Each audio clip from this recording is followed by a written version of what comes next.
Hey guys, welcome back to the Revive Stronger podcast. I'm your host, as always, Steve Hall, and today I have Scott Stevenson back on the show. It's always a lovely chat with Scott. We first off just get a bit of an update on him, an update on his dogs. As you guys know, he absolutely loves them, and you guys were very interested in what's happening on that front, so we talk about that. And then we really dig, and the vast majority of the discussion is surrounding everything regarding partial range of motion, stretch-mediated hypertrophy. Scott kind of hypothesizes what the mechanisms are that are happening here. He talks about his take on the studies, whether or not they're applicable to everyone who's reading them and interpreting them, and how maybe you can incorporate some of this partial work into your training, what might make sense, and lots of practical take-homes, I think, here, and lots of interesting things to think about and theorize. Scott always thinks about stuff slightly differently to everyone else and has some really interesting takes, and also has read a lot on various subjects relating to just exercise science, so he can bring in lots of different data points, which I think is always useful to the discussion. So this might just give you a different perspective on that discussion, which I think is important. And as a reminder, guys, this podcast only really grows from you. If you can like it or give us a review over on Spotify, it's super helpful for us. And as always, if you can give a comment over on YouTube or share it with anyone you think might be interested, it's always appreciated. And if you are sharing it, give us a tag over on Instagram. I always like to see those, and I will always reply, and it's, again, highly appreciated. So guys, without further ado, let's get into the show with Scott. Hi guys, welcome back to the Revive Stronger podcast. I'm your host, as always, Steve Hall, and today I have Scott Stevenson back on the show. I don't know, I always like to bring up how long it's been since the guest has been on. I don't know why. I just think it gives me a frame of reference for how fast time flies, and maybe you as well, Scott. It's been 6 months, so I don't know if it felt like it had been 6 months. It was episode 344, but yeah, we're back on. It feels like that feels about right. I think the time before that, it was over a year, maybe. It'd been a while, and I see your collection. I think in the background, I see a trophy there. I don't know what setup I had before, but that trophy is actually, it's probably the coolest one I have, but it's from 2017. It was like a third place at a qualifier, so it's not special. Okay. You know, I'll just, because like you just mentioned, people kind of like to chit chat. I have finally, for the first time, like unpacked all of my bodybuilding trophies, and I have trophies from 1997, right? Wow. That's what I've been doing. So I'm in my new house I've been in for like a year, and the trophies just get whatever. I never put them up anywhere. I never had a trophy case. I really don't even have a trophy case now. And I had given away, I think I told it at 19 trophies just to be donated to like the YMCA. Actually, I gave them to someone who said he's going to donate them. I'm pretty sure he actually took them to a pawn shop. This guy was kind of a scoundrel. That's another story. But I put all my trophies up, and I realized my favorite trophy, and I'm sure people can relate to this because this happens all the time. So it was 2008, Mr. Arizona. And I'll just tell the whole story. I'll just tell it kind of, not trying to bash anybody, but so the story was, came in really conditioned for the show and looked really good. My best ever at the time. A well-known IFBB pro in Arizona named Rusty Jeffers. He's actually doing the Masters Olympia here in like 5 weeks, I think. He'd been there as kind of a local legend in Arizona. He came up to me after the pre-judging. He's like, man, and I chatted with him before, but I think we knew each other, but not very well. He's like, you look phenomenal. I got to go. I can't make it to the night show, but congratulations on your win. You look awesome, right? Great job. So I'm like, oh, that was just cool because, the man, like, he's been a judge. He wasn't judging that show. Like, if anyone knows Arizona bodybuilding, it's Rusty Jeffers. That's unequivocal. Really, he's the dude. So I go to the show. I don't win. I don't win my class. I don't win the Masters. I don't win the overall. I win literally nothing, right? But it was okay because I was happy. Like, I really wasn't, one person saw how when they hand out the trophies, and actually this was a situation where the guy who did win, and I won't go into that, but he did win, and when they announced me in second and I went to congratulate him, he was actually, you could tell he felt a little off because he didn't have the sense he should have won. I felt bad for him, Long and short of it, he had giant abscesses on both of his shoulders and both of his quads that looked like they're about ready to burst. Wow. Yeah, they didn't look good. But he was big, and I'd out-conditioned him, but he's bigger than me. And were it not for those, he would have won. But anyway, so the next day, my friend Mike Gustafson, who may hear this at some point, he's in Arizona. He had left too after the prejudging, and he calls me on my ride back home from Phoenix to Tucson, and he says, um, hey dude, wow, you looked amazing. Like he just went on and on for like a whole minute. Like how's it feel to finally have won the show? And like finally he didn't say that. He said like how you finally did it. You finally got it. And I'm like, Mike, did you go to the night show? He's like, no, I had to go home. I didn't think so. Like, Mike, I didn't win anything. I won nothing. Right. And I just got second, so there's no big, win. So he went out to a local trophy shop and got the closest thing to a bodybuilding trophy that he could. It was a powerlifter trophy with a guy squatting, and he had a placard made for it that said, Scott, you're our Mr. Arizona, I think is what it says on there. Oh, Had that put on there and gave that to me because he was so sure I should have won. That's my favorite trophy. That's like the people's choice or whatever. That was just, so I pulled that out and put that out, and that has a very prominent position amongst all these trophies and stuff over the years. I love that. I mean, it just speaks to if someone wants to do that for you, Scott, like it speaks to your character as well as theirs. Like to have people surrounding you like that, that's incredible. That's so nice and kind. That was I have lots of stories like that were pulled up, but that's not the topic for today. We have some questions I think we're supposed to dig in on, but I wanted to share that when you brought up the topic with trophies. Like that's my favorite trophy. If I had to throw them all away, I'd keep that one for sure. I have no doubt. Like I imagine people who have competed for like a decade plus, you just end up accumulating like a number of trophies. You don't even have to necessarily like come top 3 to sometimes pick up a trophy. So they don't always mean that much to you. All this stuff. I was like, it was kind of weird. I'm like, it's like all just jammed in together. Like it doesn't even look good. It's just like, it's this giant mass of just metal. Right. So it's kind of funny, but like, I finally got to take it out. It's been sitting there for decades. Some of this stuff's been in boxes ever since I got the trophy like 20 years ago, So anyway. I can totally see that. And actually, on the kind of chit chat topic, people did ask, I didn't send this across to you. It was just a question. They wanted an update on the dogs, if there is an update, because I know we spoke and there was a bit of dog chat at the start, and I think I brought you to tears. So I hate to think that I'm going to do the same again with the question. Yeah. Hopefully not. Well, Blitzy, my biggest dog, has passed.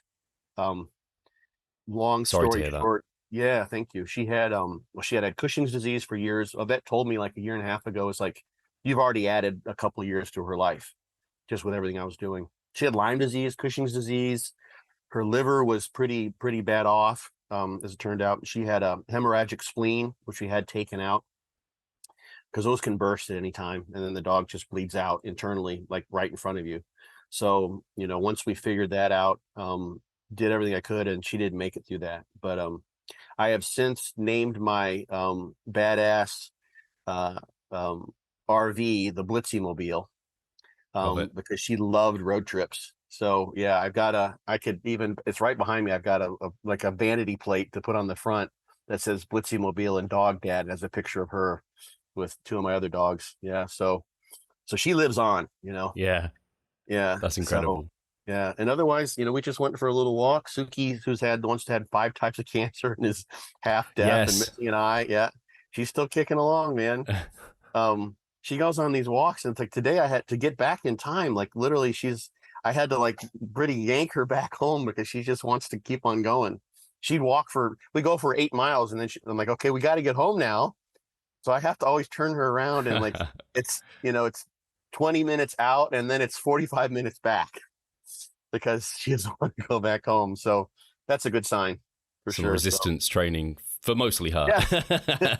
Well, I have to kind of, because she's kind of deaf, and I have to, and she can't see, like if she's looking the other direction, she can't see out of her left eye. So I have to say, come on, like really loud. And the whole neighborhood, she just got up when I did that. The whole neighborhood hears me to try to get her, encourage her. So yeah, it's kind of a comedy of errors when we go on our walks. But she's doing good. So we're just talked with someone on the walk looking to kind of rebuild the pack, I think. So I think I've favorited like 40 dogs on Pet Finder. Because that's adoptions, right? Yeah, Pet Finder for people. Yeah, I don't know if it's in the UK or not. Obviously, it's in the US, but PetFinder.com has been around. And adopt a pet with dashes, and they can do. It's dangerous though. You can set up searches that will send you new results, and that's actually how I found Foxy. my youngest, my littlest. So if you set one of those up, then you're going to be getting, you talk about like wasting time on your computer, not wasting necessarily, but you get the results. Like every day you're going to get 2 or 3 Yeah. dogs. You start looking, next thing you know, 45 minutes, all I've been doing is looking at dogs online. So, but those are the two really, I think, the two of the best sites. And Adopt-A-Pet actually has a rehoming function, which is cool for people who have dogs and they get in extenuating circumstances, they get divorced, or they have to move into an apartment when they had a house, or most of the time they're not those sort of irresponsible people that get bashed online when they can't take care of their dog the way they sort of promise. They can't hold up their end of the responsibility. It's for people who just one of those shit happens things and they have a dog, or a lot of times owners have died. That's the one I've seen a lot. I see. Yeah. Yeah. And that always like I mean, it's a tearjerker, when I read those. So that's a cool site too, just for that reason. I think that you can find the rehome dogs. And it's a checkbox on their search function. So you can look for dogs if they have special needs and rehomed, and so you can really, really kind of hone your search on how you want to, what kind of a rescue you want to have. I think that's great because the rescue we're kind of limited because we're in London and we needed a smaller dog and what have you. But I know a lot of people are like selective about, they don't want to rescue because they want to pick. But if from the sounds of things, you can be a bit more choosy with this site. So that's cool. It kind of accommodates for people who are a bit more picky, I guess. There's every breed out there. I mean, that's the thing. Like people go and they buy from a breeder because they know they want this, that, and the other. And there's almost everything is available. And the thing, sometimes the fees are higher. A lot of times with the rescues, because you may see let's say like golden retrievers are very popular, and you see high adoption fees for golden retrievers because they're just great dogs. They just make really, really good pets, family pets. Just like they're kind of like the perfect dog. They're the epitome of dog goodness. But that's to support the other animals in the rescue who may have exorbitant medical fees that they brought in. So you can still find them, and it's probably cheaper than buying from a breeder.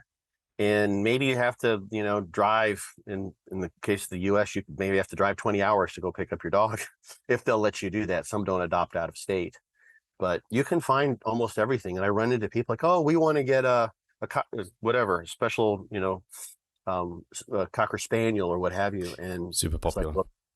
Like, well, there's 25 of them in the Tampa area or in, the Miami area. Like they're there. People just aren't aware. They just don't know. So they're there. It's a good site for sure. Well, I think people will appreciate the update. I do, and I'm super sorry to hear about her passing. But it was her, right? It was but it sounds like you're commemorating her well, and the other one's got some life still definitely in it. And building the family is exciting. And for anyone considering a dog, I'm sure a lot of people are. Like, I think that's really good advice. Kind of checking out that site. Yeah. And you can kind of get a feel. And I think Adopt-A-Pet, last thought on this is Adopt-A-Pet has, you can click on the breed and then it gives you a description of the breed. And it rates them on like 8 characteristics in terms of friendliness and aggression and et cetera, et cetera, et cetera. So you can kind of like figure out what works for you. But it's dangerous because they make all the suggestions like, ooh, would be a good fit. It's like, So it's tempting. So we didn't learn anything about our dog until we'd already got her, and then I look up what like a Patajack cycle. I'm like, that's her to a T. And I'm like, that would have been useful to know about. But like you said, we should get onto some questions that we have here. So we have quite a chunk of questions that surround kind of partial range of motion training. There's been, I think, actually last time you came on, we discussed it a little bit because some of the data was coming out. There was the meta-analysis done by Milo Wolf, which kind of discussed some kind of preliminary data that training at long muscle lengths might be something that people want to try out. And then there's been a bunch of studies out of that, the Mao lab in particular, and then many others there. So I don't know if just starting with that literature that's been growing, and I don't know if you've experimented at all with anything yourself or clients, but have you got any updated thoughts on that, or where are your thoughts right now? Because I don't know if you can remember where they were back then. I don't because this topic's come up at least 2 other times, I think, on other podcasts. They all kind of blend together. their conversation. I talk about it with clients during consults too. But the thing that I've heard happen, and maybe this was Chris Bearcat may have mentioned this on a podcast with you as well. I think I heard him talk about it once. And the thing that's interesting there is part of this phenomenon comes of greater muscle growth, comes because, of course, there's standardization when measuring muscle cross-sectional area or muscle volume with some sort of muscle thickness, perhaps with an ultrasound, where they standardize the positioning. And what part of this adaptation to longer muscle lengths tells us how amazing skeletal muscle is in terms of plasticity. And when you're training at longer muscle lengths, depending on the muscle, and there's some other sort of particulars that are involved here too, but generally, this part of the signal that's being sent, as I sort of understand it, is that now we need to adapt to producing force in these lengthened positions where there may no longer be optimal actin-myosin overlap in a given muscle. So in order to optimize that, one thing that can happen, and this is something we've known for decades and decades, that muscle can adjust its resting length in terms of how many sarcomeres are found in the fibers. And we can get a look at that by looking at fascicles and the angles of fascicles. And you're not going to define that because it's probably gone into some of the other podcasts. I'm sure people know about this. So one of the really, really phenomenal, and I'd love to see some more mechanistic data to figure out how exactly this is happening per se, but there seems to be the ability to relatively rapidly, in a matter of a few weeks, adjust the fascicle length, which means you're adjusting the fiber length, and with that comes an adjustment in the angle of the fascicles, such as the muscle, although you're not changing the distance from origin to insertion, you're not making the muscle per se longer, but internal to the muscle, you're changing the architecture of the muscle by adding more than likely sarcomeres in series, so that now you've got a more optimal actin and myosin overlap for force production in those lengthened positions. So if you got 5 sarcomeres and now they're stretched out by 50%, you may be on the descending end of your actin and myosin overlap. If you look at what happens in sarcomeres in terms of actin myosin force production, and it would be better off if you're going to have that absolute lengthening of the muscle fiber or the muscle to have 7 or 8 or 9 sarcomeres, because now the relative lengthening of those sarcomeres is reduced and you have better actin and myosin overlap. It brings you leftwards on this relationship between length and tension production. So when you do that, then that can happen. You can see this with plyometric training. You can see this. It happens relatively rapidly when you have like a casting experiment where you cast a muscle that's in a shortened position versus in a lengthened position, or cast a muscle in a lengthened position. And I think I mentioned too several times, like this is something that's been known for forever, for instance, in people with spinal cord injury. When you look at the disuse atrophy that happens from people in wheelchairs, and many of them sit with their feet plantar flexed. So the plantar flexors, the calf muscles, soleus, gastroc plantaris, those tend to atrophy, whereas the tibialis anterior, which is lengthened, the dorsiflexor is now lengthened, it doesn't atrophy. It's basically ends up being about the same size as your able body control people. So, and that's likely because it's now adjusting without any real tension being produced. It's kind of hard to control for that because some people with spinal cord injury have lots of spasticity, and if they don't take their anti-spasticity meds, which some of them don't, because the spasticity maintains muscle size, so their legs don't look so withered away. But even without a whole lot of any voluntary exercise or normal activity, just the being in that lengthened position without any training per se means that when you then dorsiflex the foot, in this case, back up to a neutral position for a measurement, now you've taken a lengthened tube and scrunched it up, and now it's thicker, and now you have greater muscle cross-sectional area or greater muscle volume because the muscle has lengthened its sarcomeres. It's lengthened the fibers to adjust for the event that it would have to produce force in those lengthened positions. So its anatomical position in this case is not 90 degrees at the ankle. It's sort of in a practical sense, a dorsiflex position. So just training that lengthened position or being in that lengthened position changes more than likely. This is, I think, the underlying mechanism here. The number of sarcomeres you have, which so it changes the muscle mass, literally, in a way that, of course, we want as bodybuilders. But it happens really, really rapidly. So the question goes back then, when we look at these studies, and I actually, in sort of preparation, I looked through some of the studies comparing, lengthened partials and stretch media hypertrophy, and it just looked through the subjects and untrained, previously untrained, unaccustomed to resistance exercise. They're all individuals who haven't been doing anything involving heavy tensile overload in the lengthened position like bodybuilders typically do when they're training with full range of motion. So for them, starting off as a newbie, that's a completely novel stimulus, in particular, a very novel one, because now they're producing force. Let's say you're doing knee extensions and training that lengthened position. That's a very novel force for them. And you're going to get this change in fascicle angle and length as the muscle adjusts to try to produce better force in the lengthened position. And that happens relatively rapidly. And, we got a sequence of events here. That may be that change in fascicle length and sarcomeres and series, that aspect of the adaptation may be something that's exhausted in a matter of a month. You can't just keep that up because you still have limitations structurally, anatomically, because the origin insertion you're not lengthening your skeleton, like you're not making yourself taller by doing knee extensions in the lengthened position. So back to then someone who's trained, who's already been training in that way, they may have already exhausted whatever would be available in terms of an advantage or an extra aspect of the hypertrophic stimulus that would come from training that lengthened position. But what I wonder, though, because we're trying to eke every little bit out that we possibly can, is if you do have someone, for instance, who, let's say they're doing, look at like squats, or they're doing exercises where their sticking point is in the middle of the range of motion, and they don't have optimal overload in a deep position.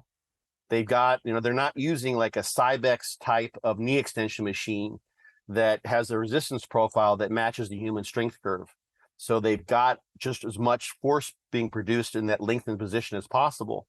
If someone were to, and this is what people I think are experimenting with, were to like sort of completely, and I would love to hear from someone who did this, completely reconfigure their training to the extent possible to go from full range of motion and do everything they possibly could, exercise selection, partials, all geared towards training in the lengthened position, and see if perhaps there are some missed I's and uncrossed T's in their training that could be had.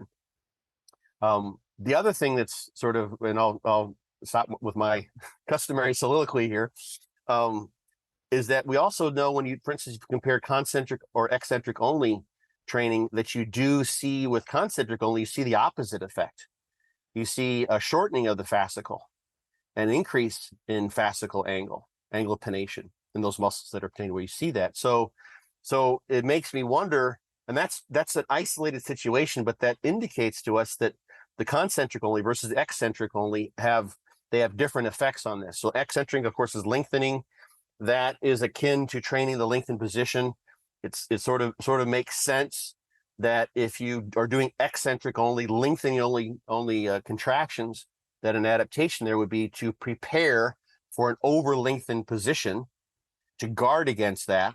And you can do that by lengthening the fascicles, adding sarcomeres in series, so you have better force production in those lengthened positions, which is basically the danger that you're imposing, so to speak, teleologically speaking, on a muscle that's chronically exposed to those eccentric contractions. So if you're doing concentric and eccentrics both, is it possible that, in the grand scheme of things, if you've got some potential to cause this lengthening of the fascicle and changing of pennation angle by doing partials, let's say, really trying to overload in that lengthened position, but you're also doing concentrics, maybe those concentrics are working against what we're trying to exploit in terms of a change in the fascicle angle and length, possibly. So is the true extreme that you want to go to start doing eccentrics only. I'm having this thought sort of novelly right now.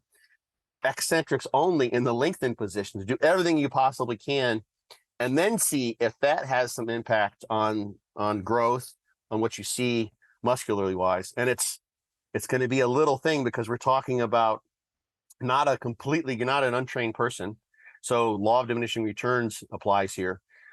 And then if that is to be had, do you also shoot yourself in the foot by removing whatever other mechanisms that need to be maintained in some way? So then we're like, okay, so I'm going to shift 2/3 or 3/4 of my training to eccentric only in the lengthened position and do what we know can be done and maintain my other adaptations by having 1/3, 1/2 of my training being normal.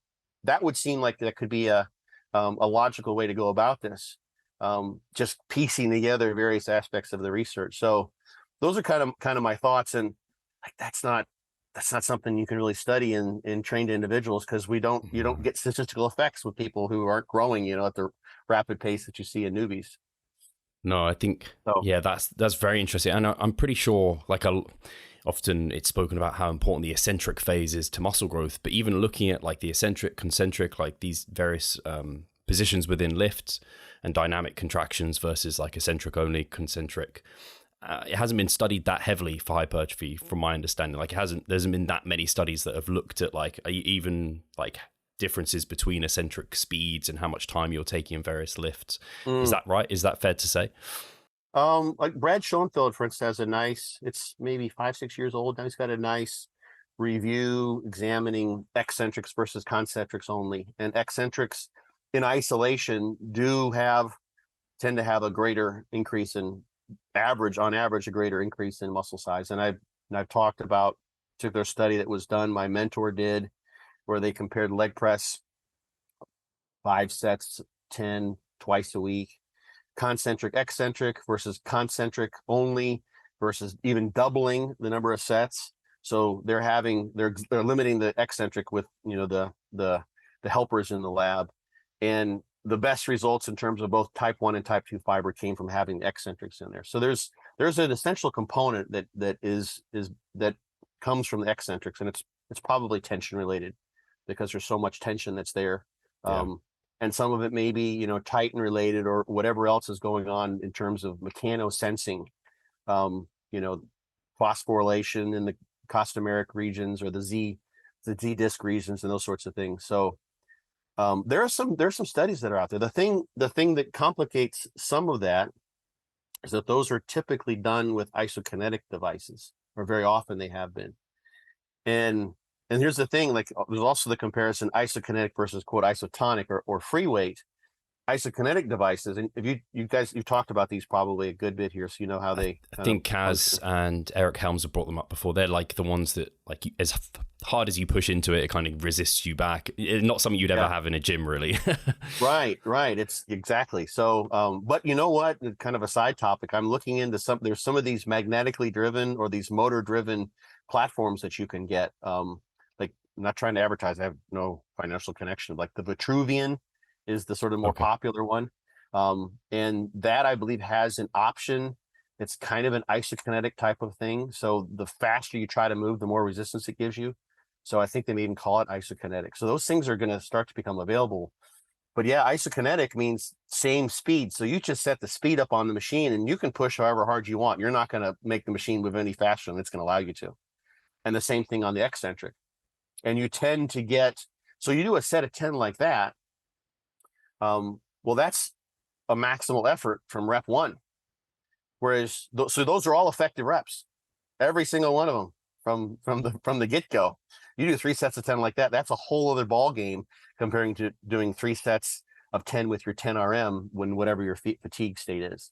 Especially if you take the 10 RM and you do a set of 10 where you still have 3 or 4, or you pick something that's going to be only a failure set on your 3rd set of 10. So the first one is really, you could have done 15 with it, and the next one you're 1 or 2 reps shy of failure, so you get some effective reps, and then the last one's a set of 10. So that's like a typical thing you might see in a study, or how people train, right? Only my last set is failure. Isokinetic, it's all out the whole time. And here's kind of the other thing, sort of nuances now to these, because there was a question about time under tension, I think, that came through Yes. in terms of the partials. One thing that's kind of worth noting there too is the way these studies have been done, at least the ones that I recall, is that when they want to make everything comparable to the extent possible when they're doing partials in the shortened or full range of motion. So they have to base that upon a 1 rep max in that range of motion. So it's a range of motion specific 1 rep max. So you do have an issue of time under tension. If you're only doing half reps and your tempo in terms of angular velocity is the same, well, your sets are going to be, if the range of motion is half of a full, it's going to be half as much time under tension. But they're also maybe using a lesser load depending on the exercise, or maybe a higher load depending on where you're stronger too. So there's something to say there. And so that's something worth considering for people who are like, okay, I'm going to just take my hack squat and just start doing partial range of motion, because you may get many fewer reps or many more reps depending on your strength curve and the resistance profile of the exercise. So it gets, a little bit complicated there, but the isokinetic solves all that, right? Because Because it's it's all tension out. throughout. Yeah. Yeah, it's all out. And the other thing that I think, but at the end of the day, effective reps, we can use that paradigm. Effort is what I think really matters, you know, and that is of course associated with the amount of tension that you produce. So if we're looking at sort of the spectrum from free weights where you've got effective reps because the load isn't that difficult at the start of the set, but much harder at the end. So we're activating as many motor units as you can voluntarily activate. And then we've got the other plethora of questions was related to reps and reserve. So we've got some limitations there as to how hard can you train. Well, we can sort of ameliorate that with isokinetics, and you get better growth if you can go all out from rep 1 and ask people to do that. For what it's worth too, just adding another little layer to this painting that I'm sort of putting together here, you can do eccentrics, and Pertesh has demonstrated this. You can do eccentrics on an isokinetic device, maximal effort, 30 reps, and see minimal decline in force production because the fatigue is so little. So eccentrics do impact fatigue minimally compared to concentrics. So there's something to say there too. If you're thinking about setting up so this hypothetical, I'm going to try to focus on the lengthened position eccentrics only. If you could do that with a partner who'd be willing to guide you through that, right? Lift for you. One step beyond all of this is training with electrical stimulation, right? So we're building the hierarchy here of potential sort of intensity of stimulus, you might say, or the extent to which we can basically evoke high intensity or high effort tensile overloads. E-stim bypasses the nervous system altogether. So, for instance, a study that I used for my dissertation, or the model I used for my dissertation, was with electrical stimulation. It was studying creatine and its impact on muscle growth. And the study upon which we based this compared training on an isokinetic device voluntarily, 3 sets, I think 3 sets of 10 for 2 or 3 weeks, and then 4 sets and 5 sets over the course of like an 8-week period. It was Ruther, R-U-T-H-E-R, et al., like 1990. It's an old study. So they compared that voluntary with e-stim. Now you turn on your isokinetic device, and you turn on you give yourself enough e-stim to produce comparable really high forces, like 70% of an MVC, a maximal voluntary contraction. And you see forces based on how much current you're putting through that are really extraordinary. And you're not activating as much. You might activate 50% of the muscle mass to produce 70% of an MVC. You might see something like that. So you're getting maximal activation of those motor units as long as you got the stim set up properly. The motor units that you activate, there's nothing more you can get out of them, right? Whatever you got activated, because the frequency's high. There's no rate coding limitations there. That's just going. And then on the eccentrics, you override the neural inhibition that's in place. So the force curves, when we watch these traces on the Eccentric device, it would go up and then come down. And that's just based on the biomechanics of the knee joint. So you produce better force, like 60%, 60 degrees knee flexion. So not so much at the bottom, more in the middle and less the top. And then when they would come down for the eccentrics, now the Eccentric device allows you to go up at a certain speed, and then it brings you right back down. And the stem's on, so the quad's going, the quad's going, the quad's going, and then the machine just, the quad keeps going, and the machine just brings you right back down. Those forces would supersede what could ever be voluntarily produced by those subjects, especially as we ramped it up. At the end, they were producing like 140% of what they could ever produce, even eccentrically, with less muscle mass, without activating all of the muscle mass that was there. So kind of my point with that, it was sort of like to give sort of a bird's eye view. Let's see the forest from the trees here, is that effort is so vitally important, and the extent to which you can stimulate the muscle. And these are short-term studies, so there's a limitation there. But when you use E-stim, you override and basically give yourself the penultimate iron mind, and allow you to maximally activate the muscle throughout the whole range of motion.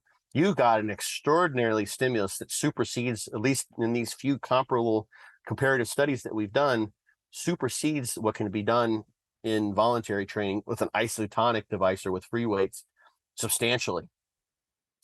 So, yeah, that's something to be considered too. I always I think at the beginning of my fortitude training sort of advertisement video that I made years ago, it's like effort is the number one factor or something like that. I had that flying across the screen because it really is, I think, so much. So if we're looking back to the question, if we're looking at lengthened partials and whether there's something that can be exploited there in the context of someone who's already been training, doing full range of motion, using machines where the resistance profile matches their loading curve. They don't have like massive sticking points in the middle of their range of motion where, they're set, just all of a sudden, boom, they just have this horrible failure point, and they've got really far from optimal loading in the lengthened position. So they've got their training pretty dialed in. So they can do those grinder reps. That's sort of the telltale sign. If you've got an exercise where some people you can just see they give out, like you see this, you can watch the bar speed, right? For sure. There's an association there, but you've got an exercise where you can just grind, right? You can just, and eventually your fatigue in terms of movement velocity in those last few reps looks like what you see when you electrically stimulate muscle, and the force just goes down, down, down, down, down, down, down, down, down. It doesn't go and just drop off. That's what you see with poor exercises or poor machines, where you're going and you have a lot more if it were just the before part and the after part before that sticking point, and you got good effort. Let's say you're someone who's done that, and now you want to try to exploit this lengthened partials thing. There might not be anything left. You may already have, those changes in fascicle length, those changes in fascicle angle. Those may already be yours to be had. But maybe not. I don't know. I'd love to see it. And I think, for the guy who's been at it for 8-10 years, and maybe he's like, my back just isn't growing for whatever reason. And, maybe I need to start doing like, here's a thought that's connected to this. You see someone with big ass traps, right? What exercise do you figure they could probably do really, really well? I'm going to say what for the back. Yeah, just what exercise they're doing, like you big ass traps, like aside from higher androgen receptor density. Yeah, go ahead. Bent over rows in my mind is like the back exercise that came to mind, or like upright rows, shrugs. Have I said one of them? Yeah, right. Or deadlifting. Deadlifts. There you go. Right. A lot of it's hard to say because a lot of guys are doing assistance work and they may be doing heavy shrugs and that kind of stuff. But you see someone, even people who don't really dead, like you see someone who does heavy squats, they're loading their traps in a stretched position, right? Or heavy deadlifts. That produces a lot of growth. And, I personally You don't hear a lot of guys say, oh, my traps are so sore. The traps are giant. They're getting lots, and those are just isometric contractions. But you look at someone at the end of like one of those heavy deadlift sets, and it looks like their shoulder girdles are about to be, pulled down to their hip joints, right? That's massive stretch in the overload in the stretch position. So it may be, thinking back to someone who's like trying to get their back to grow, maybe they need to figure out how to train and activate, which is the tough part, in that stretch position, and go completely outside the normal paradigm of these are the exercises you're supposed to do, right? And the reason I bring that up is because, and this is sort of another topic, is there's been a lot of, and I think you probably talked about this ad nauseum, a lot of to and fro, and I don't follow it too closely to know the ins and outs of, people picking very, very particular back exercises, and, being really, really particular of this, that, and the other. And it makes me wonder if when we look at the other end of the spectrum, people who aren't even worrying about their trap growth, who are just doing really heavy isometric contractions by holding monstrous weights either on their shoulders or in their hands, who have badass traps, a lot of those guys don't even do shrugs. They don't need to do shrugs. They've already got it there. That is along the spectrum of focused on, as Dante Trudell would sell, getting a good pinky twist at the end of your exercise, right? That's one end of the spectrum. And there's definitely merit to that. Someone who doesn't know how to get a good mind-muscle connection, they can't find the right exercises, not trying to like poo-poo that perspective, because that can work for people, I do believe. But we have to keep in mind then that if you've got other situations where huge traps can be had simply from doing nothing more complicated than picking up heavy weight or holding heavy weight on your back, then that tells you something about being heavily loaded in that stretch position. And there's no other choice but for the traps to contract and hold that. Otherwise, you're, like I said, your shoulder girdles just come off your body. But we do that, and it produces massive growth. You see that almost universally in powerlifters and people who do those heavy core exercises like that, without, like, people aren't talking so much about, should I, anymore at least, should I do my traps this way? Should I roll my shrugs this way? Or should I do unilateral shrugs, or, should I use straps, blah, blah, blah. Like, people could get into that with trap training, but there's not a necessity. You could just say, get to where you can deadlift 400 or 500 pounds for 10 reps, and your traps are going to show it without doing anything specific for your traps. So that's kind of a thought that leads to, maybe just finding something outside the box to hit those muscles in a lengthened position. I mean, another thought, and then I'll end this soliloquy too, is there's an idea in which there's some truth to that, if someone is doing everything possible to grow and they're doing those big lifts, and this doesn't always work for everyone, but many guys don't have to do any direct arm training at all, right? Their arms just grow. They just have arms that are going to naturally grow per se. But if you got someone who has gotten to where they're doing heavy presses and heavy deadlifts, their triceps and biceps are going to be strongly activated. The biceps especially is an interesting thing from doing heavy deadlifts, because that's, again, a stretch overload type of thing. And people tear their biceps all the time on deadlifts, especially if they're using an alternating grip. So we know the biceps are stressed, right?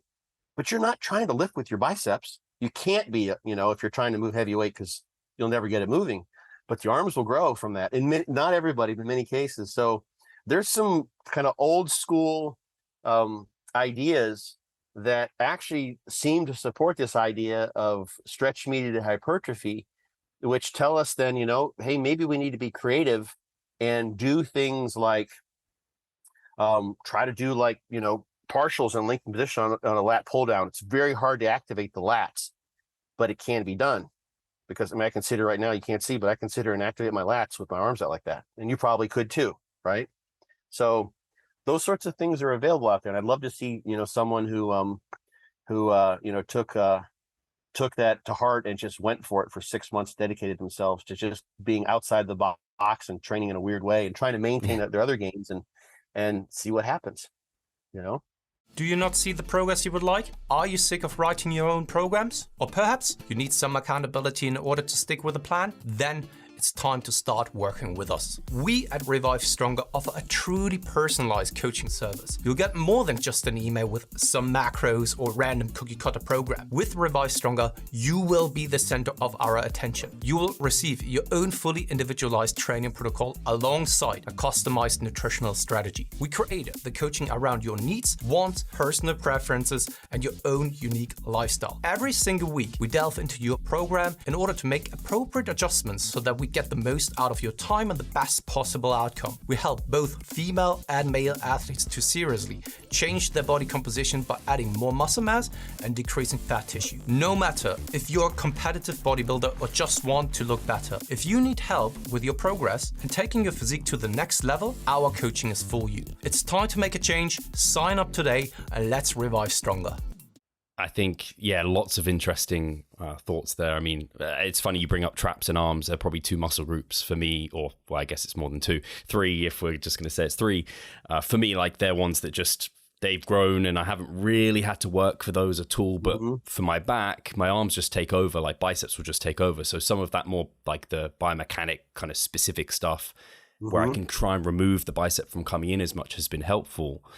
And I think just in general for lengthened partials, I have been doing them for probably over 6 months now for my back specifically. And I mean, it's hard to say much. I'm a natural bodybuilder who's been training almost 15 years. It's like, how much am I growing? Like not right. Tons, but in terms of like that short-term feedback of like it might have just been novelty at the start, but I'm still feeling like they're feeling beneficial in terms of like some of those like proxies that bodybuilders love to use with the pump and like the soreness and the disruption within the back. And so I have enjoyed them from that perspective. And I think that's where I've seen, as kind of like you were talking about, if you've already been doing a lot of things like fundamentally correct with your training in terms of you haven't been like not using full range of motion on certain lifts, like squats, like you've been sandbagging the depth or what have you. Right. You have good equipment available. But for something like back, a lot of the machines are kind of opposite, or bent over rows as an example. If you aren't using momentum in those lifts, which I was always convincing myself, somehow momentum's fine because like I was making arguments for it to smooth out the resistance profile, for example. But if you've been a very stickler for like no momentum, I'm strictly coming down, pulling that bar all the way to my chest. And then, I don't know, you fail and you could have got maybe 5 more reps in this like lengthened position. I think people like that could be benefiting from maybe some of these partials the most. And maybe for like, if you'd been doing just like dumbbell lateral raises and you were again strict with those, you weren't like using any momentum or drive to help in that short position, maybe then the like coming to some cable work where you're like getting some actual tension in that lengthened position is going to help a bit more. But yeah, I think I'm careful with it because there's not that much we can get excited about. And it's been a bit exciting to see, oh, there's actually something to this like partial range of motion. Maybe that can be productive. But I'm also careful for it not to just become like, I don't know, people see it as a fad. It's like, I don't go to one extreme for it to be a fad. It could be something useful and exciting, but like, let's pepper this with what we already understand, which is what you were talking about. And very importantly, and not want something that's come up that often on the podcast actually, is the length the studies have been run and the fact that they are in untrained subjects, which does definitely influence things because most people listening have been training ages, and there you go. Yeah. That kind of contradicts a little bit. But one final thought is Milo Wolf.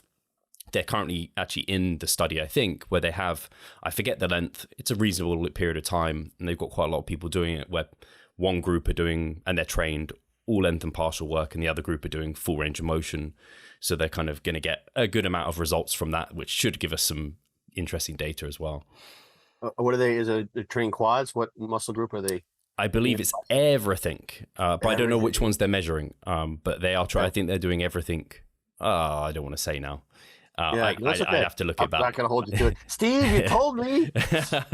No, man, it's They're good. definitely not measuring, like it's hard to measure the back and things like this. So I know they're not going to specifically measure those sort of areas. It is. I think I heard that there is someone who's coming up with some maybe ultrasound-based techniques to measure back and lat thickness, which would be very, very nice to have. So we can evaluate that in some way other than your back. Ben House? Dr. Ben House?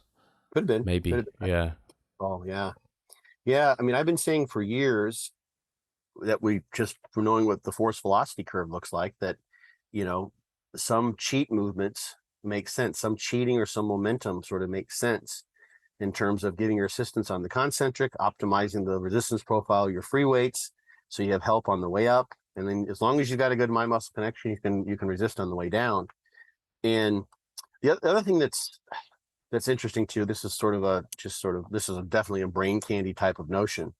On the one, so we think about hypertrophy as an adaptation, right? And it can be argued that it's not one of the main things that contributes per se on a percentage basis to getting stronger. We've got neurological adaptations, at least in the short term, that allow us to get stronger. So one way to look at that, or one way to sort of through that lens, is to say, well, in this case, we've got to definitely hack the system. We've got to find ways to hack into the genetics that allow us to produce muscle growth and do all sorts of weird things, like really control like perfect range of motion that focus on the muscle in that way, shape, or form. And that's going to let us somehow make it such that the muscle has no choice but to grow, so to speak. But another way of looking, the other perspective would be like, maybe there is something to say hypertrophy does exist. It is an adaptive process. And nature tends to be relatively conservative. If it's a highly energetically expensive one as well. And some people do it much better than others. So it probably does serve some utility. So what if you're someone who is out moving big, heavy things in the course of whatever challenges your environment provides for you, and it could be things like wrestling other people, or fighting other people, or wrestling down animals or whatever. Those are going to be typically very ballistic, use as much muscle mass as possible type of thing, throw things around, wouldn't necessarily have a lot of eccentric contraction unless you're being outworked by whatever it is you're fighting against or wrestling against. But those are not going to be controlled movements. So like I said, I'm giving kind of both sides. I'm playing my own devil's advocate here, but it does seem to make sense then that if we're trying to evoke something which is part of a natural adaptive process, that we should train in a way that we would naturally adapt or naturally take on to move the heaviest weights and have the best performance in terms of moving weight around in time and space. And that would be somewhat sloppy movement, right? Now, most people are wired to use their arms to pick up things, that sort of thing. So we have to recognize that if you're, doing a mind muscle connection does make sense. But if we look at this human strength curve thing, it makes sense that we want to throw some body English in there to get things moving. And then we need to be smart. So some combination of like, okay, let's try to craft the stimulus to make it somewhat similar to the stimulus which would have evolved, whereby hypertrophy is an adaptive response, that it does make sense to hypertrophy. And it wouldn't have been things where people are doing, one arm concentration curls. Like that wouldn't have been something that was happening. So there's something, we can maybe take from these normal types of efforts that we would engage in to move heavy weights around, which would involve some body English. And also recognizing what we know from the science, of course, too, that eccentrics are important, the mind muscle connection is important, et cetera, et cetera, et cetera. And all the other things that we've talked about on the podcast and all your other guests have. So, I like to, the approach that I like to sometimes incorporate is a muscle, it's an intensification idea, is you do your perfect form repetitions. And then I think you maybe even mentioned this, at the end of your set, you throw in some cheat reps. It's a Joe Weider principle, right? Thing I've been doing, which if you want to get, if you're going to train in a very abbreviated way, I've been doing recently, this is the last maybe years I've been doing these. I do rest pause sets, so DC training style rest pause sets. And depending on the exercise, I will do partials. And I think one of the questions was if there's an advantage to partials in the shortened position. And I think by the way, there's a glitch in the matrix. I see a black cat in the background there. Or a striped black cat, I think.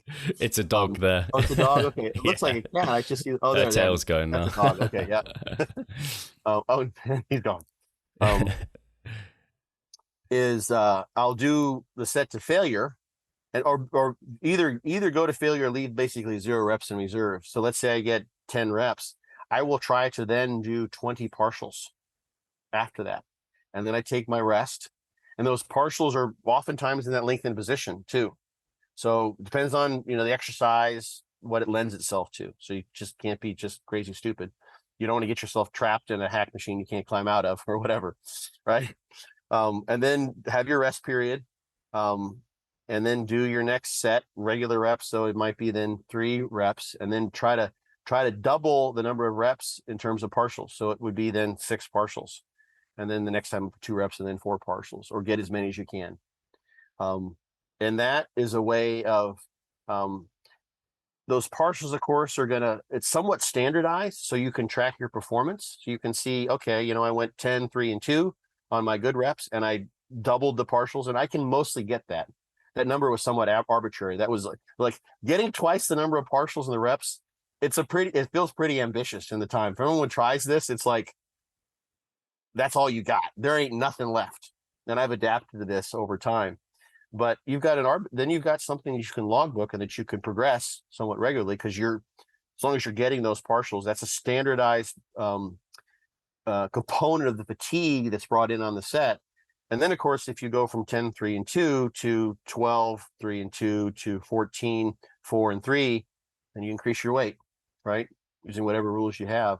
But that's a way to both have regimented full reps, and then using partials at the end of your set, where you're fatigued and your effort levels, especially at the end of those, is really, really high. So that issue of effort is taken out of the picture, because that's all out. You're barely moving the weight. But again, does it matter so much when we think about the traps, for instance, or the arms during deadlifts and squats, that you can get tremendous growth without having literally any range of motion. Isometrics can do that. So that's a hard thing to study. One, because it's kind of hard to quantify, and 2, because most people aren't going to do that.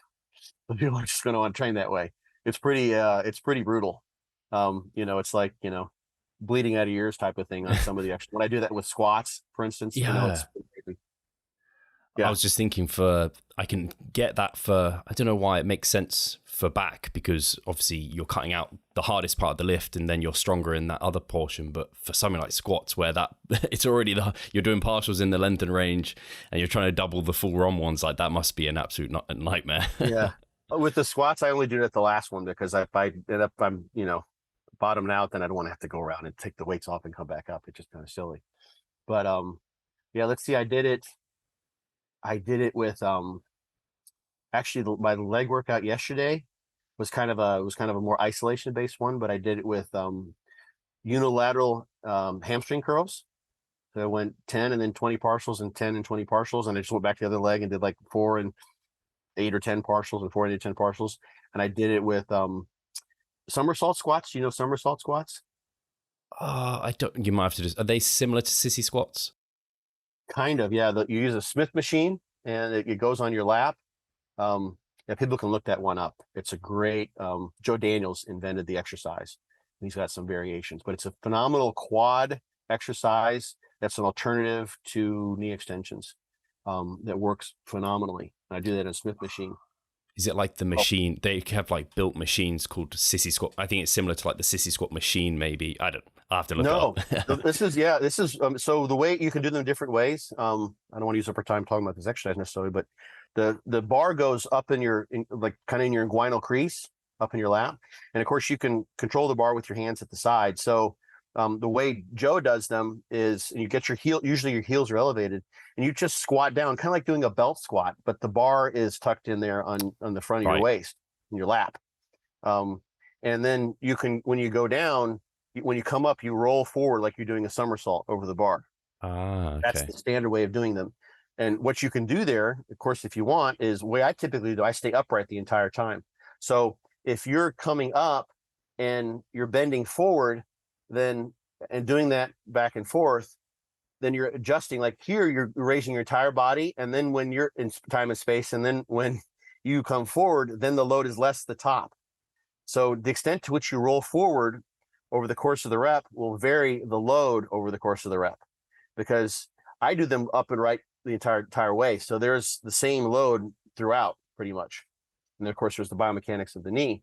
But if you roll forward, then that makes it lighter at the end Sure. and harder at the bottom. So you can really overload that way because you're in the stretch position with the exception of the rectus femoris, which is, crosses the hip too. But all the other muscles of the quad can be really overloaded in that bottom position, make it really, really hard. And then you can, when you come up to the top, you just simply roll forward. It makes it easier. Those are brilliant. I do those all the time. There's also a Smith sissy hack squat that I kind of invented, I guess. I have like 15 years ago, I made a video. It's on YouTube. People can see that. Those are crazy too. So anyway, those are exercises, quad exercises that I would always pass along to my clients. If you're trying to rotate quad isolation exercises, those are two that hardly people don't make use of, but they're awesome. So I did several exercises, and all of them were with this rest pause idea, but with the partials built in. And Dante had partials at the end of a rest pause set. So you do your 3 sets to failure, and then you do the partials. And those could be done any way you want. I just added them in afterwards to be sure I'm in that fatigue. And those are just brutal. And then you're done. Like, that's all you need. Like, it's not much more that's needed there. You got 3 failure sets. Basically, there's 0 reps in reserve, and then 40 partials over the course of the thing. So those sorts of things can be done. You can pepper your regular training in a very kind of consistent, known way, and make the spice of that pepper one that really focuses on stretch, median hypertrophy by doing partials in a lengthened position when you can get away with it safely. And being in a fatigue position means that you're going to have maximal effort when you're doing that. And those are a lot of fun, at least for me. I enjoy those. Yeah, they sound brutal and fun. And actually, I guess one final question on the length and partials part, and this probably ties into this because people might be hearing that and thinking, hey, that sounds probably very fatiguing, maybe lots of muscle damage. And that's what someone's question was, like, oh, if we're kind of emphasizing the lengthened range, maybe even doing lengthened partials, maybe some of this, are we kind of getting to a point where we're accumulating so much muscle damage and fatigue that could impact our volume, and that could maybe have negative consequences for hypertrophy? Do you have thoughts surrounding that?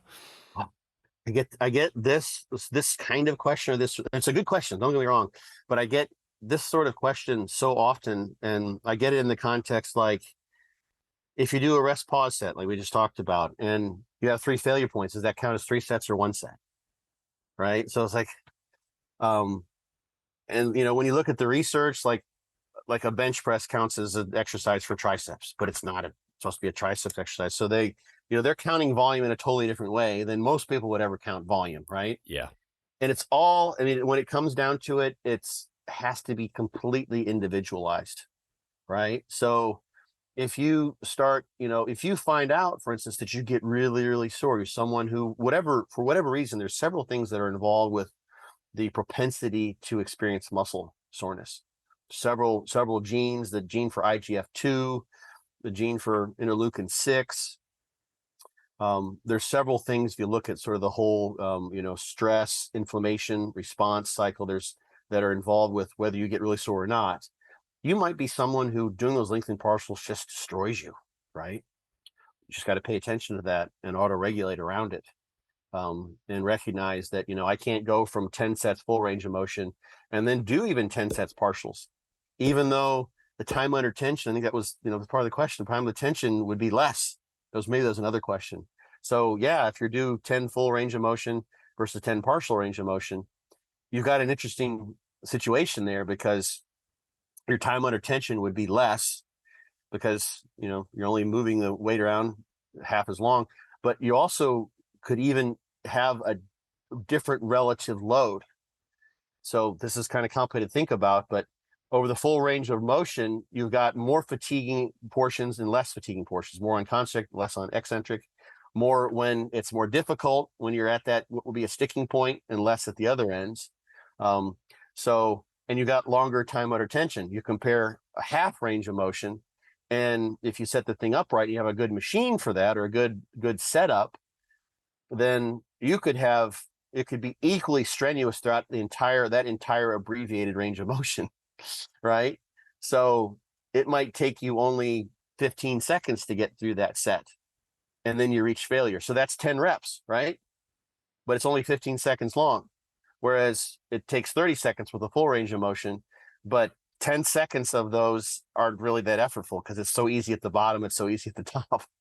Yeah. So it's like, oh my gosh, I got to get out my calculator and run a triple integral on this and then apply Heisenberg's principle, upside down while I'm holding my breath, on the inversion machine in the gym. Like, no, it doesn't have to be that complicated, right? You can just think yourself into a hole.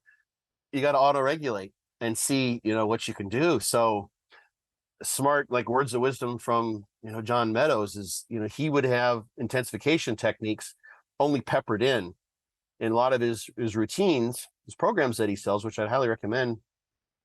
You could see he would wave these things in, right, in various ways. And he's done it like every which way to Sunday in the various different programs.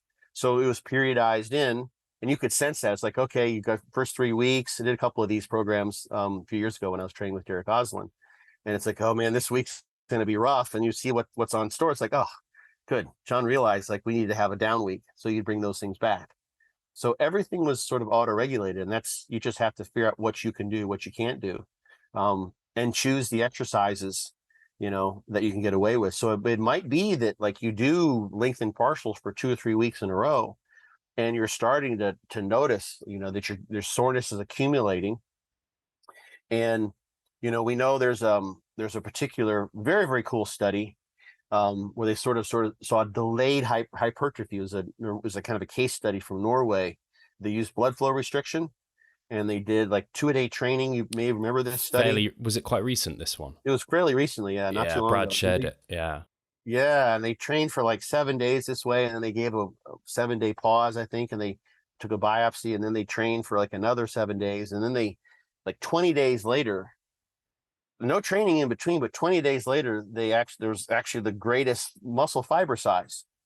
They realized the muscle growth like almost 3 weeks after the last training session. So that sort of thing I see all the time with people who do intensive cruises, I call them, with fortitude training, or people that have been really kind of pushed themselves into a hole, and or after a show, for instance, they pull back on their training and they get food in place, and all of a sudden they just, grow like weeds.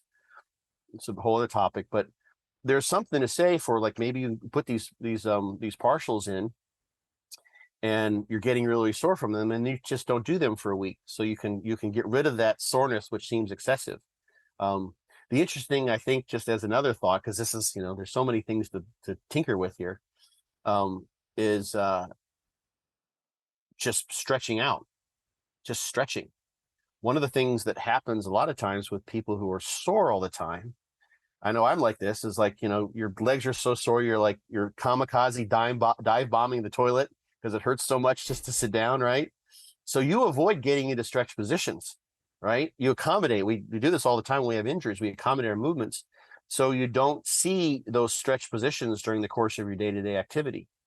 There's another study, really old study that I mentioned on occasion with mice, and what they did was they had various cohorts of these mice, and they casted them and looked at the effect of disuse atrophy with intermittent passive range of motion.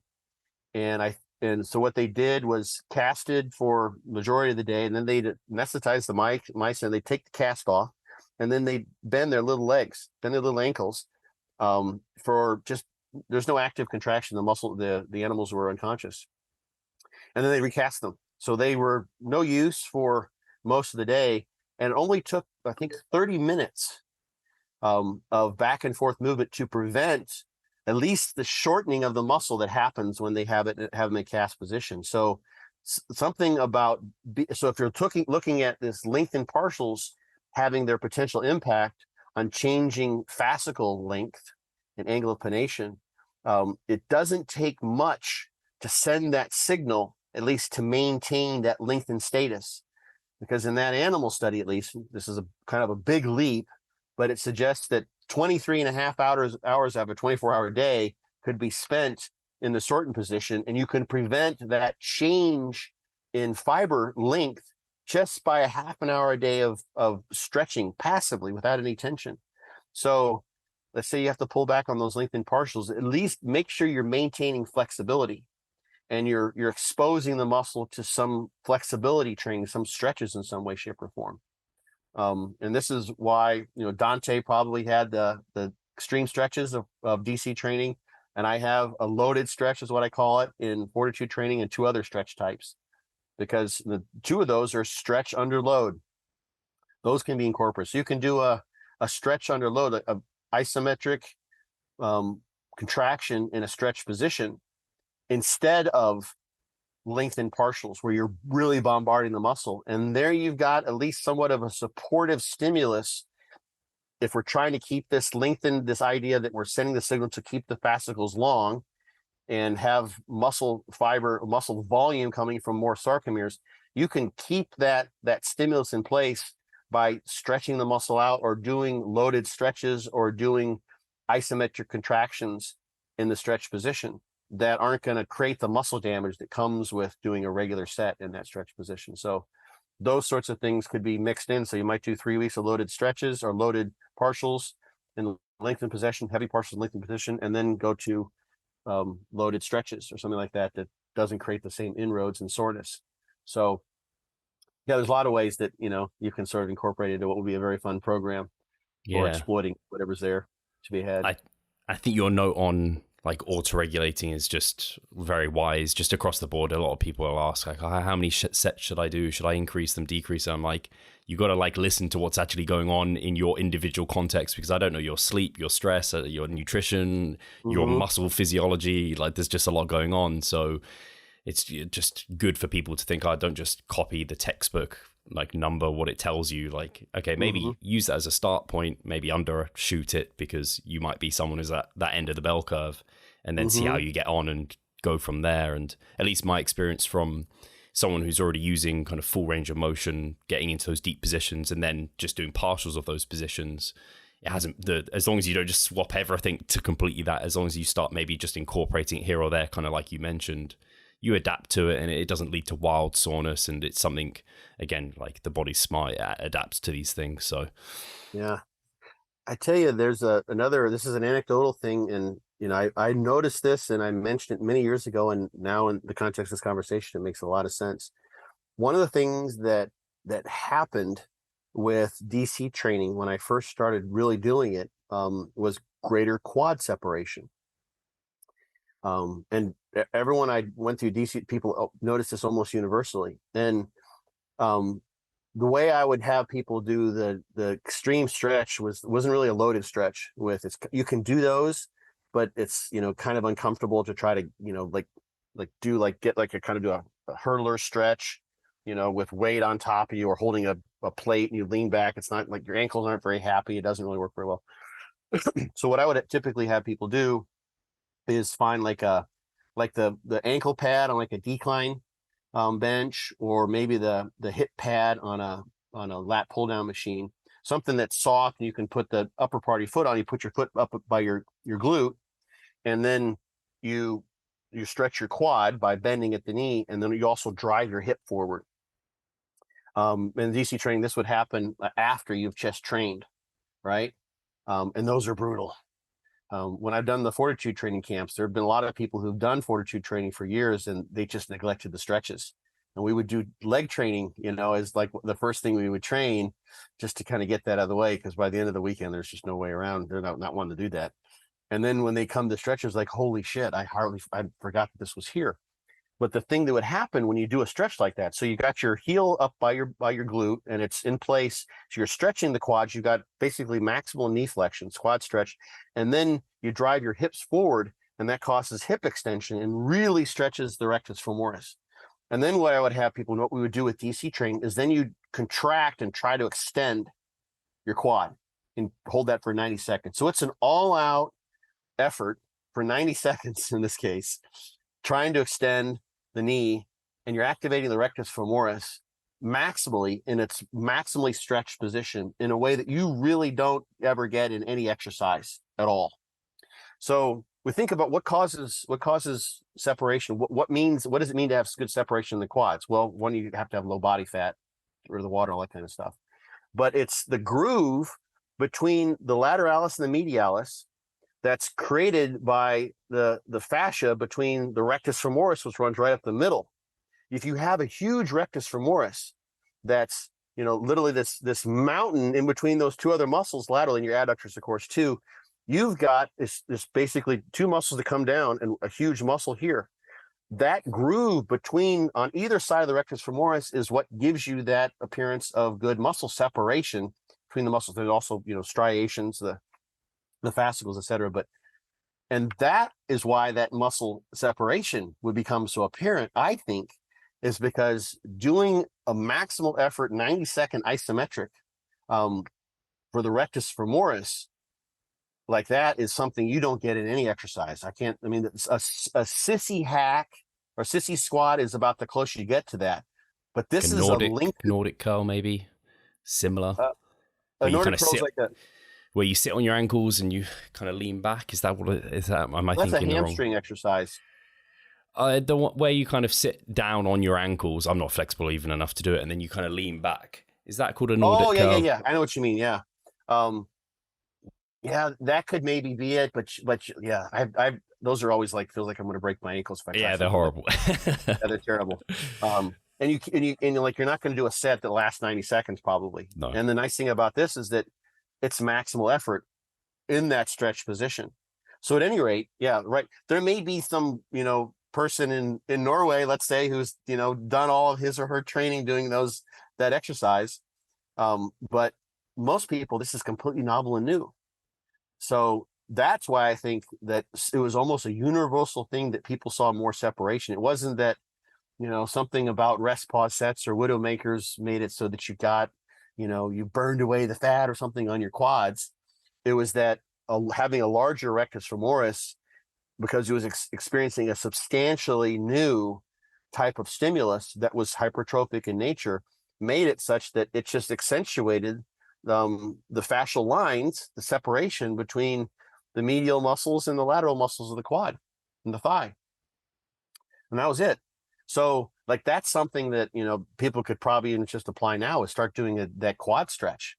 But if they're brutal, you get done, I used to do them before I knew I was doing TC training, before I even talked to Dante, I would do them right after my last quad exercise. That was a killer. Because the blood flow restriction is 100%, and the pain is just crazy. It's like doing BFR training. Oh, I can imagine. Yeah, but if you do those after you train, that's just something that I would recommend someone who's not done those, give that a shot, because that's a way, for instance, specifically for rectus femoris, that's a novel stimulus. Yeah. So, anyway, I could talk more. I think we might be out of time because I know we had only about an hour. Yeah, so. I'm sorry. I'm glad we covered this topic really nicely, though. So I'm really glad about that. And we have more we can dig into in a future episode. So I appreciate that. Yeah, we gave this one nice due diligence. And as ever, Scott, it's a pleasure talking to you. It'll be less than 6 months now because we have some questions from you guys to cover. And as always, I appreciate your time. I appreciate you guys listening. And if people don't already, where should they if they want to keep up to date with everything you're doing, Scott? Still doing Instagram, I think. DrScottStevenson.com is my website, or Fortitude_training on Instagram. That'll get you to me one way or another. And Scott's got, for people that want more of Scott and I don't know, they want educational materials, you've got so many books now that are just fantastic. And as you've heard Scott speak here, he thinks about things deeply and is very well read. So I can highly recommend those too for anyone who's wants to dig into some of the weeds. And I'll make sure that's linked in the description, the website and your Instagram. And we'll catch you next time. Cheers, guys. Thanks, sir.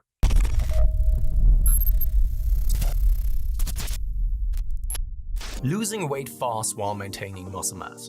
Sounds too good to be true, doesn't it? It isn't though. It's reality and we know how to do it. And we will help you achieve this. The Minicut Movement is an 8-week fat loss program to make you lose a huge chunk of fat while maintaining muscle mass at the same time. We will support you from the beginning to the end so that you see the results you would like to and come out of it much stronger. You'll receive a fully automated spreadsheet that is based on your nutritional needs. You can choose between 6 different male and female training templates. Over 30 videos will guide you through each and every single step of the Minicut so that you're getting the most out of your journey and that you always know what to do. But the best thing is that you can start whenever you want. The Minicut Movement is open 24/7.